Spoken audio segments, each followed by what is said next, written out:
Қайырлы күн баршаңызға. Бүгін сіздерге етістіктің шақтары деген тақырыпты түсіндіретін боламын. Бірінші жаттығуда берілгенді мұқият тыңда, мәтіннің негізгі тұстарын белгіле деген екен. Ғарыш дегеніміз не? Ғарыш кеңістігінде шек жоқ. Оның кеңістігі соншалық аспан денелерінің бір-бірімен қашықтығын жердегі өлшеммен айталық километрмен өлшеу мүмкін емес. Жарық секундында 300 000 км жылдамдықпен таралады. Ол жерге айдың 1-3 секундта, күннен 8 минуттан сәл астам уақытта жетеді. Бізден ең жақын жұлдызға дейінгі аралықта жарық 4 жылда жүріп өтеді. Құрамына күн жүйесі кіретін әлемнің шағын ғана бөлігі.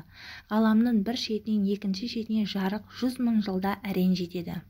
Ғарышқа жұлдыздық жүйелер бүкіл ғалам, олардың аралықтарындағы әлемдік бос кеңістіктер, әлемдік шаң-тозаң мен газ шоғырлары, әлемнің түкпір-түкпірінен тасқындап таралатын түрлі сәулелер жатады. Жерді қоршаған дүние ғалам немесе ғарыш деп аталады. Мәтінден белгіленген тірек сөздер бойынша мәтіннің мазмұнын айт. Мәтіндегі таралады, жетеді, тұрады, жатады етістіктерінің қай мезгілде болған әрекетті білдіріп тұрғанын айтып көр деген екен.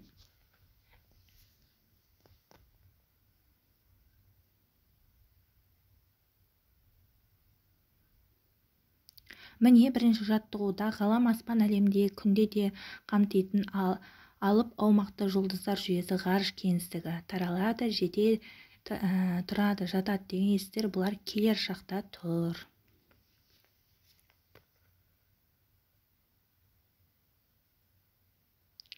Екінші жаттығуда сөйлемдерді қатесіз жазып, етістіктерді тап деген екен. Жерді қоршаған бүкіл дүние ғарыш деп аталады.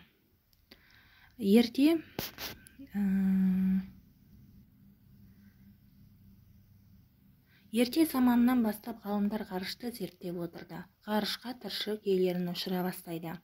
Етістіктердің қандай мезгілдік ұғымда жұмсалғанын анықта деген екен.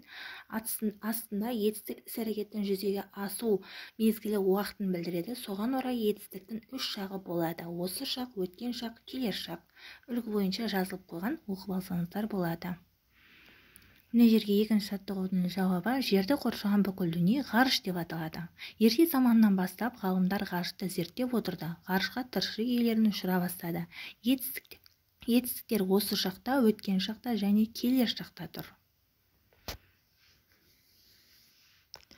Бүгінгі біздің үшінші жаттығуымызда жұмбақты оқып шешуін тап деген екен. Аспанда бір алып құс ызғып ұшып барады. Қарап тұрсаң ғажайып, соңында із қалады. Етістікті тауып, қай шақта тұрғанын айт деген екен. Және жауабын жазу керек. Мен сіздерге жауабын жазып ұсынып отырмын. Міне жауабы зымыран деп шығады, және барады, қалады, бұл осы жаққа жатады. Бүгінгі біздің 4-ші жаттығуымызда жаңылтпашты жатқа жаз деген екен. Ғарышкер ұшты ғарышқа. Ғарышқа ұшты ғарышкер. Айтшы, ғарыш алыс па? Етістіктің асынсыз қай шақта тұрғанын тап деген екен. Мен сіздерге астынсыздып ұсындым. Ұшты, айтшы деген бұлар етістіктер. Ұшты деген өткен шаққа жатады, айтшы деген келер шаққа жатады. Бүгінгі біздің 5-ші жаттығуымызда төмендегі жұрнақтар мен көмекші сөздерінің қай шаққа қатысты екен тап деген екен. 3 шақ берілген. Осы шаққа қатарына жаздым. Осы шаққа, келер шаққа, өткен шаққа қай жалғаулар жататынын көрсетіп қойдым. Бүгінгі 6-ші жаттығуымызда тірек сөздерді пайдаланып қазақ ғарышкері тақырыбында мақала жаз деген екен. Астына тірек сөздер беріліпті. Енді осыларды пайдаланып мақала жазамыз.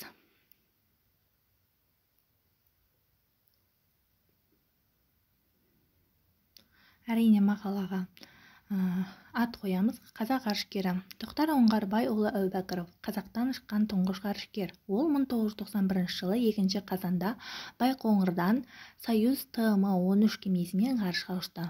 Талғат Мұсабаев ғарышта 3 рет болған қазақ ғарышкері. Айдын Айымбетов ғарышта 10 күн болып маңызды зерттеулер жүргізген де осылай мақала жазып ұсындым. Видео ұнаса лайк, комментарий жазып қалдырыңыз.